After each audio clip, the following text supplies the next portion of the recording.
Bonjour à toutes et à tous et merci de nous rejoindre pour ce nouveau numéro du Garage. Le Garage chaque mercredi à 21h que j'ai le plaisir de présenter avec monsieur Driss Abdi. Salut Driss. Salut Alex. Qu'est-ce qui te fait rire déjà? Ton voisin. Mon voisin. J'ai rien fait du tout. Bon, on va voir ça après. Hein. Le Garage donc chaque mercredi à 21h mais aussi 24h sur 24 sur le site watch.tv ainsi qu'en podcast sur iTunes. C'est gratuit. Vous nous suivez, réagissez sur les réseaux sociaux avec le hashtag Le Garage TV. Au sommaire cette semaine, alors si je vous dis un prototype de voiture autonome, un SUV sportif et une berline aux allures de coupé, vous me dites? Voiture. Voiture, ok. 4 roues.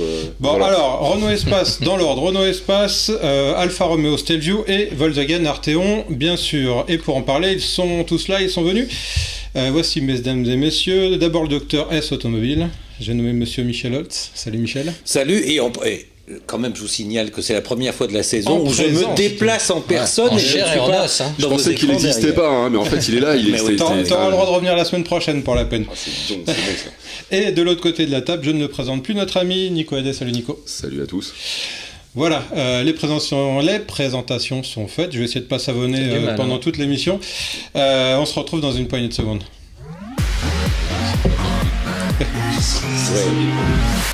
Je vous rappelle, messieurs, que les micros sont ouverts pendant les virgules.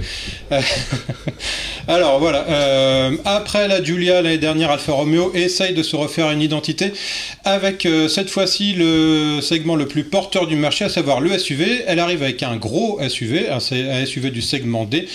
C'est l'essai de l'Alfa Stelvio.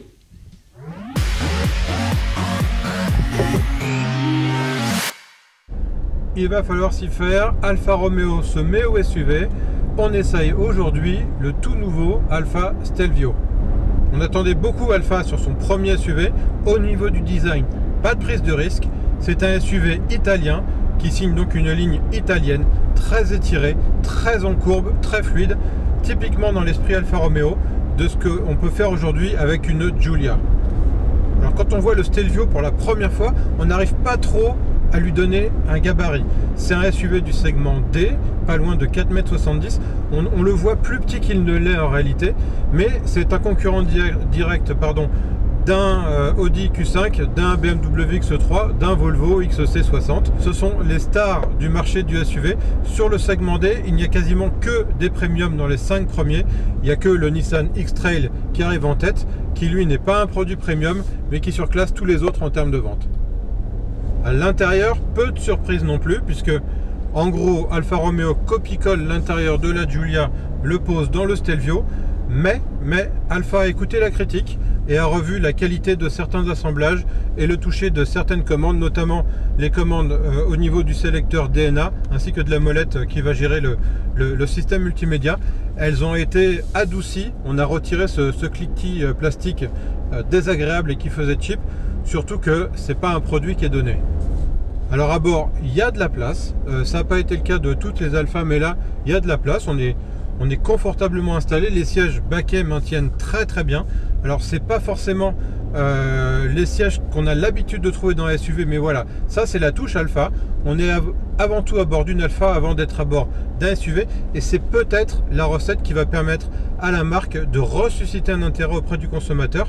On a toutes les recettes du SUV, plus la touche Alpha, qui fait peut-être défaut à beaucoup de produits sur ce segment aujourd'hui. Au niveau des motorisations, Alfa Romeo a décidé de s'attaquer au haut du segment avec des moteurs musclés. On essaie aujourd'hui la version 210 chevaux diesel. On a également pu prendre en main la version 280 chevaux essence. Voilà, ce ne sont pas les SUV tout venant, on est là vraiment dans le haut du panier. Et alors, les moteurs sont parfaits. Beaucoup de couples, beaucoup de gouache, vraiment à tous les régimes, bien servi par une boîte de vitesse ZF8 qu'on avait déjà sur la Giulia et qui est vraiment également parfaite. Le couple moteur-boîte est idéal, les rapports s'enchaînent sans problème. On a des très belles palettes au niveau du volant qui vraiment permettent de changer de rapport, y compris en virage. Donc c'est vraiment très très joli, très bien fait. Et puis surtout, on a un vrai poste de pilotage qui donne vraiment envie de conduire. En termes de comportement routier, en revanche, là on s'éloigne un petit peu de la Giulia pour vraiment coller à ce qu'on trouve sur le marché du SUV, c'est-à-dire quelque chose de beaucoup plus soft, beaucoup plus moelleux entre guillemets qu'une Giulia. Ça reste un véhicule dynamique, le Stelvio, mais on n'est pas dans les prestations d'une Giulia. Ça freine moins fort, il y a moins de mordant, ça prend plus de roulis en virage. Malgré tout, évidemment, ça reste quelque chose de très dynamique. On peut attaquer, se faire plaisir sans se faire peur. Alors une fois qu'on a dit tout ça, il va quand même falloir la vendre, cette voiture. Et c'est là sûrement le premier souci d'Alfa Romeo, c'est de faire prendre en main le Stelvio dans les concessions. C'est pas un produit qui est donné. Sur la version super là qu'on essaye aujourd'hui, la base est à 48 000 euros. Là, avec les options qu'on a, on est à 60 000. 60 000 euros, c'est le prix d'un Q5 bien équipé, avec un intérieur qui va être plus raffiné sur l'Audi, avec des équipements qui vont être plus technologiques. Donc Alfa Romeo va devoir se battre avec ses armes que sont le design et l'ambiance intérieure, pour le coup qu'on ne va pas trouver dans une Audi, une ambiance très sportive, avec des sièges baquets qu'on ne va pas retrouver dans un Q5 par exemple. Donc voilà, ça peut faire la différence pour celui qui ne voulait pas passer au SUV jusqu'à maintenant, parce qu'il ne trouvait pas le produit sportif à sa mesure. Il y a bien sûr le Porsche Macan qui pourrait être le concurrent naturel du Stelvio, avec un genre très différent de prestations pour le coup, et qui est encore plus cher, qui par contre est peut-être en fin de cycle de vie pour sa première génération. Donc voilà, Alfa a une carte à jouer avec le Stelvio. On l'achète très bien, mais on trouve quand même que la prestation est payée un petit peu cher. Michel, toi, je sais que tu adores les SUV. Oui. Non, mais je déteste les SUV, mais j'adore les Alpha. Sauf que le Stelvio me pose un problème, parce qu'on voit les premières ventes, on a les premiers résultats des ventes de Giulia, et ça marche pas du tout. La Giulia a du mal, ouais. Elle a même... alors que Giulia est vraiment sur le créneau Alpha, c'est-à-dire la berline sportive. Et ça marche pas. Avec une voiture qui est quasi parfaite en plus. Donc bien sûr, mais là, non seulement Alpha s'attaque au SUV, c'est pas du tout son truc, et elle ne réussit pas la marque réussit pas la montée en gamme des berlines. Pourquoi réussirait-il la montée en gamme du SUV? Donc ça va être très très compliqué. Surtout que c'est compliqué quand même, se mettre en face des premiums allemands Q5 notamment. Alors il y a une possibilité, comme on le dit dans le sujet, on l'a déjà dit plusieurs fois ici, c'est que sur le marché du SUV segment D, il y a quasiment que des premiums dans les 5 premiers. Il y a que le X-Trail qui lui est en première place, qui vend 3 fois plus que les autres, mais derrière c'est Q5, X3, XC60, c'est que du premium. Donc peut-être que Alpha a une carte à jouer là pour le coup.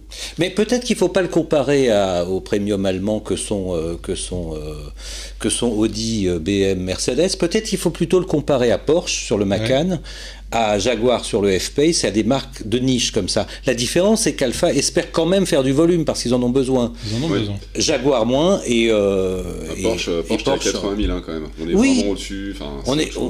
On démarre à 55, mais bon. 55, mais tu mets 20 000 euros d'options dedans. Hein. C'est vrai. Et le Macan doit être en fin de première vie, on va dire, pour le phase 1. Donc il y a peut-être un petit interstice dans lequel Alpha va pouvoir se glisser. Ça va être un interstice sur un interstice. Je vous rappelle quand même, les garçons, que le hold-up sur le SUV sportif que Porsche avait fait il y a 15 ans, c'était parce que c'était une marque bien établie, avec une image énorme et une fiabilité pas possible, ce qu'Alpha n'a pas. Non, c'est pas faux. Ce Stelvio, malgré tout, vous allez lui trouver des bonnes choses ou pas? Même si c'est un SUV, il ressemble à une Alpha. Il ressemble à une Alpha. Le design est quand même magnifique, à mon sens, c'est pas mal. Pour une camionnette, il est joli. Il est conçu sur la plateforme Giorgio, qui est le nom de la plateforme sur laquelle la Giulia est aussi fabriquée. Donc ils partagent énormément de choses en commun. Il n'y a pas que l'intérieur, il y a une grosse partie du châssis, il y a les moteurs. Voilà, donc il y a quand même un savoir-faire autour de cette auto. La plupart des confrères qui l'ont essayé pensent à peu près tous la même chose, à savoir qu'en termes de comportement routier, c'est, comme la Giulia d'ailleurs pour les berlines, c'est la référence. Est-ce que ça peut pas, pour un SUV qui est le marché en croissance, est-ce que ça peut pas convaincre les acheteurs de au moins venir l'essayer? Parce que c'est aussi le problème de la marque, c'est il faut prendre bien l'essayer, ouais, mais après, je pense que t'as beau dire qu'un comportement est le plus sportif ou le plus... C'est pas ça qui... Si le comportement sportif faisait vendre des voitures, la ZX aurait été un best-seller mondial à l'époque. Voilà, par exemple. Et il y en a plein des exemples pour le coup. Donc je pense que voilà, c'est pas forcément ça. C'est un coût. Est-ce que c'est pas une histoire de réseau? Parce que regarde la densité du réseau Audi, même Audi, qui construit des cathédrales un peu partout.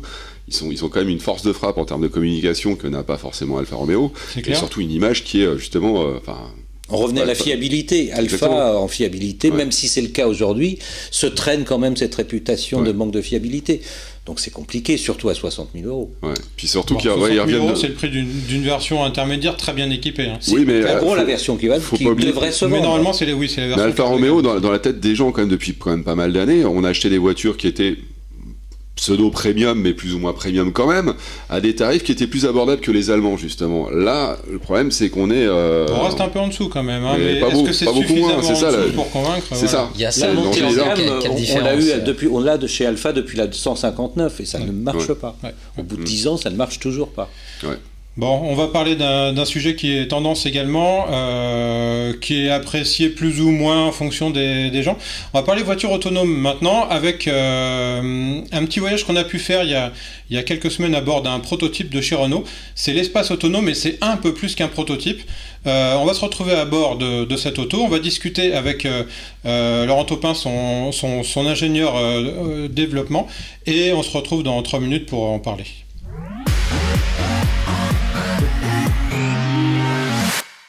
Ici, on se trouve dans une voiture, un espace autonome. C'est un espace de niveau 4 qui préfigure les voitures que Renault ambitionne de mettre dans la rue d'ici 2020 pour proposer à nos clients une délégation de conduite dite Eyes Off, Hands Off qui dispense complètement le client de tout devoir de vigilance sur des voies rapides autorisées. Et qui donc permettent à nos clients à terme de récupérer du temps dans des situations de conduite ennuyeuses. C'est cet écran là qui est assez incompréhensible, hein, on va dire, c'est vraiment un outil de développement. Et en fait il donne une représentation de ce que la voiture voit à travers tous ses capteurs et la représentation de tous les objets qu'elle détecte autour d'elle. On va retrouver les lignes, mais on va aussi retrouver les objets mobiles, la voiture cible notamment, celle qu'elle accroche virtuellement, et puis tous les objets qui se déplacent autour. Donc on est sur une combinaison là, de 4 types de capteurs. On a d'abord des caméras de différents types, hein, mais on a des caméras, on a des radars, on a des lidars qui sont des scanners laser, et enfin on a des ultrasons. Ces voitures, nous ambitionnons de les mettre à disposition de nos clients d'ici 2020, dans 3 ans. Et ça va nécessiter d'ici là une phase de validation avec quelques dizaines de voitures comme celles dans lesquelles nous nous trouvons, qui elles vont devoir accumuler des millions et des millions de kilomètres pour nous assurer qu'aucune situation imprévue n'a été laissée au hasard et que la voiture ne sera jamais prise au dépourvu, c'est-à-dire que la voiture n'aura pas besoin de faire appel à l'être humain dans des situations où qu'elle ne serait pas traitée. Voilà, je ne sais pas ce que vous inspire le véhicule autonome. En attendant, tous les constructeurs travaillent dessus de façon assez intensive. Renault a l'air assez ambitieux parce que c'est pas les premiers arrivés, mais ils ambitionnent 2020 pour cet espace de niveau 4. Est-ce qu'on peut rappeler ce que c'est le niveau 4, Driss ? Alors attends, parce qu'ils sont ambitieux quand même sur 2020. Comme tu disais, tous les constructeurs bossent sur un prototype, sur des prototypes de voitures autonomes. Moi, je suis au courant de pas mal de petites choses chez Renault, mais j'ai pas le droit d'en parler. Donc, en attendant, ça c'est public, 2020. Donc, mais 2020, est-ce que la législation européenne permettra de rouler en... Alors attends, d'abord on va expliquer à ceux qui nous regardent ce qu'est l'autonomie de niveau 4. Ça va jusqu'à 5 aujourd'hui. Alors on va pas rentrer dans le 1, 2, 3. 1 en gros c'est le régulateur de vitesse. 4, Driss. Donc 4, c'est la voiture qui reconnaît donc via les capteurs que tu viens de montrer dans le sujet, via les caméras. En gros, la voiture conduit toute seule. Tu n'as plus à mettre les mains sur le volant. Elle est en mesure de... Je crois qu'elle peut changer de ligne. Non, c'est au niveau 5 qu'elle change de fil automatiquement. Non, là, au niveau 4, elle peut prendre l'initiative. Enfin, c'est encore en développement dans les logiciels. Mais en gros, voilà, niveau 4, comme tu dis, elle est sur une voie protégée. En gros, une autoroute, une voie rapide. Et on peut lui laisser le volant. Enfin, on demande une voie protégée, hein, c'est simplement parce que c'est vrai que le moyen le plus sûr de faire rouler ces voitures-là, c'est en se basant sur les fils blanches, Absolument. sur le marquage au sol. Et effectivement, quoi de mieux qu'une autoroute pour avoir un marquage au sol propre. Et on n'a pas de piège, en tout cas le risque de voir des pièges qui arrivent en face ou qui traversent. Il y en a bien sûr. Il y a beaucoup. Le péage, par exemple. Oui. Ouais, tu n'as plus de marquage au sol avant et après le péage. Comment Alors, faire on le voit dans le sujet de Renault. La voiture prévient le conducteur qui va pouvoir entrer en mode autonomie pendant un certain nombre de minutes. Je ne sais pas si on arrive à le lire là sur l'écran. Et une fois que la voiture est en autonomie, elle va prévenir à peu près 1 minute à l'avance au moment où il faudra reprendre les commandes parce qu'elle ne pourra plus gérer l'autonomie. Typiquement un péage, une sortie, un changement de voie, on passe d'une autoroute à une nationale peut-être, voilà. Donc évidemment tout ça c'est encore très très très assisté, mais quand même... J'allais dire, c'est de l'assistance à la conduite. On y arrive. Hein. On y arrive. Là, en gros, ce système-là permet, c'est dit par l'ingénieur, de complètement oublier qu'on est dans une voiture, le temps de la conduite autonome. Moi je trouve ça génial, c'est par principe, si on a un long trajet à faire, ou si on doit même se rendre au bureau et qu'on a besoin de travailler pendant ce temps-là, d'avoir les mains libres, vraiment, c'est super. Mais tu n'y es pas encore à ça, tu dois toujours regarder voilà, donc s'il faut... Voilà, donc jusqu'où va le principe, c'est-à-dire que s'il faut rester quand même derrière... et qu'on peut pas sortir son ordi et bosser, c'est comme les avions aujourd'hui, hein. Tu prends un avion, tout est en pilotage automatique, mais il y a toujours les pilotes qui sont là pour intervenir en cas de besoin. Mais la techno est prête, hein. Moi j'avais vu au CITEC au Japon des voitures qui étaient en mesure, donc non seulement elles se guidaient en fonction des lignes, etc. Elles étaient en mesure de repérer une voiture à l'arrêt, de mettre le clignotant, de dépasser tout en surveillant l'environnement.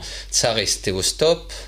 Ce genre de cas de figure-là, tu vois. Donc, là, on est au niveau 5, par contre, dans ces cas-là, c'est ça? C'est beaucoup plus avancé. C'est ça, mais la déjà, le niveau 4, je trouve que Renault va un peu plus vite que la musique quand même, parce que annoncer 2020 en commercialisation, ça paraît quand même extrêmement tôt. On peut peut-être annoncer 2020 en fiabilisation, peut-être. En commercialisation en tout cas c'est ce qu'ils ambitionnent aujourd'hui, hein, voilà, mais parce que ça implique quand même le législateur réfléchit aussi au niveau 4 dans le sens où on peut imaginer, et certains l'imaginent, des panneaux sur l'autoroute en disant zone autonome sur 5 km, 10 km pour prévenir déjà les gens, et donc annoncer 3 ans avant que tout ça va être mis en place, ça me paraît un petit peu très court, hein, comme délai. Hein. Après, ce qu'on voit dans le sujet, moi, ça m'a fait penser à la Tesla, avec bien sûr. Le mode de conduite semi-autonome de Tesla, ça y ressemble quand même beaucoup. Le problème, c'est que le danger avec Tesla, c'est que, comme on le sait, il y a des petits malins qui se sont amusés à s'installer à l'arrière de leur voiture et à filmer tout ça. Ce que tu ne dois pas faire. Hein, ce que l'on ne doit pas faire. Alors, le problème, c'est qu'après, c'est ça, c'est quid de la contravention de la législation et tout, parce que les gens qui font vraiment n'importe quoi avec. On va suivre en tout cas ce sujet avec attention, et on va complètement changer de sujet. Alors la mode est au SUV, on l'a dit, malgré tout des constructeurs investissent encore beaucoup dans les berlines. C'est le cas de Volkswagen qui arrive avec une grosse berline qui s'appelle l'Arteon. On regarde l'essai et on se retrouve tout de suite.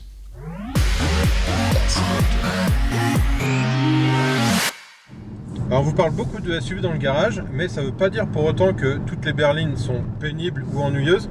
La preuve par cette nouvelle Volkswagen Arteon, Driss, une voiture qui est pour le coup loin d'être ennuyeuse à tous les égards, et à commencer par son design. Le design est super réussi. Moi je suis tombé vraiment coup de foudre avec cette voiture. Tu as un design très musclé. Tu as cette calandre, cette très large calandre qui s'étend jusqu'au phare. Ouais, elle est impressionnante, hein, cette calandre. Les lignes de fuite sur les épaules. Tu as un coupé, mais en même temps tu as cette grande berline. Et tiens, on va enchaîner, hein, je t'ai fait la transition. À l'intérieur, c'est juste dingue. Alors, tu dis grande berline parce qu'il faut quand même, avant de passer à l'intérieur, rappeler que ça fait 4,87 m. Donc, c'est très long. C'est très long, c'est plus long qu'une Passat, c'est plus large aussi. À l'intérieur, effectivement, on a un espace absolument phénoménal, puisque à l'arrière, on a grosso modo, je sais pas, à peu près ça pour placer ses genoux entre les sièges. Donc on a vraiment beaucoup de place, un coffre immense, donc c'est une berline familiale statutaire, mais comme je l'ai dit, elle est loin d'être ennuyeuse et surtout au volant. C'est vrai qu'elle est grosse la voiture, c'est pas non plus un tank, hein. C'est pas non plus énorme, et justement quand tu la vois de l'extérieur, tu ne t'attends pas à une telle habitabilité, parce que c'est quand même, tu as un design un peu de coupé à l'arrière, hein. Coupé, ouais, tout à fait. Et pour autant la ligne de toit est suffisante pour même quelqu'un qui est très grand à l'arrière serait très bien assis. Alors au volant, là on est sur des routes sinueuses, forcément tout le monde ne va pas conduire comme sur un essai presse, mais en tout cas tu as le confort. Sur route, tout à l'heure on était assez étonné de la suspension, on y reviendra plus tard avec tous les réglages possibles, et sur route, écoute, le comportement de la voiture rejoint son design, c'est très dynamique. C'est ça. C'est-à-dire qu'on a une grosse berline mais qui se conduit un petit peu, je ne vais pas dire comme une compacte, je ne vais pas aller jusque là parce qu'on sent quand même qu'il y a un peu de masse derrière. Cependant, alors on a 4 roues motrices donc ça aide, mais ça enchaîne les virages absolument sans jamais souffrir. Même en forçant l'allure, on a du mal à en trouver la limite. On est là sur un TDI de 240 chevaux, donc il y a du couple, ça reprend bien. Le train avant suit toujours, il n'y a pas de phénomène de renvoi de couple dans le train et dans les suspensions. Donc vraiment c'est très agréable. Et en plus de ça, on est servi par une direction qui est beaucoup plus directe que sur une Passat. Un tour de moins de butée à butée pour le volant. Donc voilà, il y a en plus de la précision au niveau du volant qui gâche rien. Alors entièrement nouvelle voiture 2017, qui dit 2017 dit technologie, et là pour le coup on est gâté. On est gâté, il y a énormément d'assistance à la conduite. Alors la plus impressionnante pour ceux qui n'ont jamais roulé avec ça, qui n'ont jamais essayé ça, c'est le régulateur de vitesse qui est adaptatif et prédictif. C'est-à-dire qu'en fait, la vitesse maximum autorisée est toujours engagée, toujours préprogrammée dans le régulateur. Il suffit d'appuyer sur le bouton résume pour être immédiatement régulé à la bonne vitesse. Et si sur la cartographie ou sur la chaussée, il y a un panneau qui indique une nouvelle vitesse, la voiture va s'adapter automatiquement. Idem, elle va rentrer dans les ronds-points en ralentissant, on n'a même pas besoin de toucher le frein. Il suffit évidemment, en regardant la circulation, de prendre son rond-point tranquillement, la voiture va réaccélérer en sortie. Voilà, donc ça c'est quelque chose qu'on a déjà sur des modèles très haut de gamme comme l'Audi Q7 ou des choses comme ça. Ça arrive sur cet Arteon, et voilà, il y a encore beaucoup de choses en termes de technologie, c'est difficile de faire le tour. Tu as aussi ce grand écran central, hein, avec ce petit effet Yahoo où tu peux waouh, où tu peux balayer quand tu balayes la main devant l'écran et ça te fait changer les pages, donc ça c'est assez intéressant. Il me fait penser à celui de l'Ibiza, tu sais, avec ce côté laqué sur les bords, et puis il est très lumineux, donc t'es pas gêné par les reflets. C'est vrai qu'on voit les traces de doigts, mais finalement une fois qu'il est en usage, c'est complètement invisible. Il est bien fait, je trouve l'interface intéressante. Tu as également un menu principal où tu as 3 fenêtres avec la navigation et 2 autres fenêtres que tu peux configurer. Il y a de la place, hein, donc effectivement on peut rajouter de l'ergonomie. Tu as une version de 8 pouces et une version de 9 pouces 2, donc c'est vraiment pas mal. On va peut-être parler des motorisations. Voilà, donc ça commence avec un TSI 150, donc moteur essence 150 chevaux en entrée de gamme. Et TDI 150 également. Et TDI 150 bien sûr. Ça va jusqu'à 280 chevaux en essence et 240 chevaux en diesel, ce qu'on essaye aujourd'hui. Ce sont que des moteurs 4 cylindres. Pour autant, on n'a pas l'impression de les essouffler, hein, comme ça peut être le cas sur d'autres marques qui proposent également des moteurs 4 cylindres sur toute leur gamme et qui sont parfois un petit peu à bout de souffle.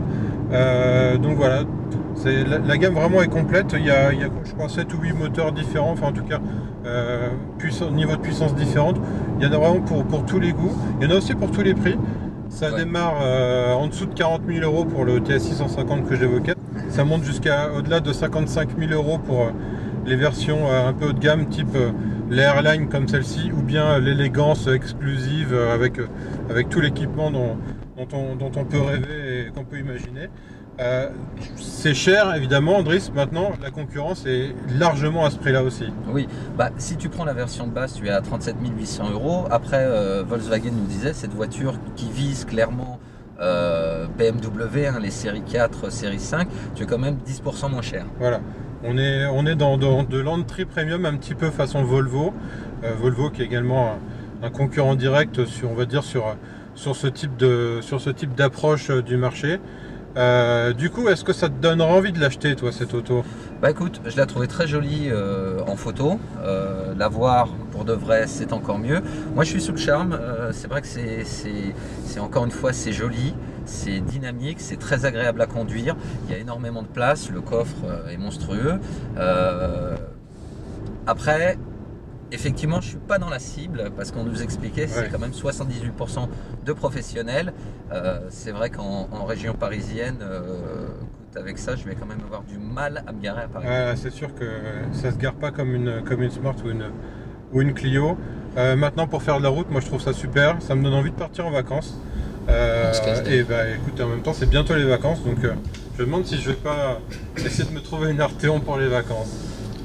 C'est pas gagné parce que elle vient juste d'arriver en concession. Dre, je t'ai senti sous le charme de cette grosse voiture. Toi qui d'habitude te prends du plaisir au volant de petits coupés, de roadster, etc. Là, moi j'ai beaucoup aimé. J'ai trouvé ça super sur joli. Paris, tu restes en scooter quand même. Ouais, quand même.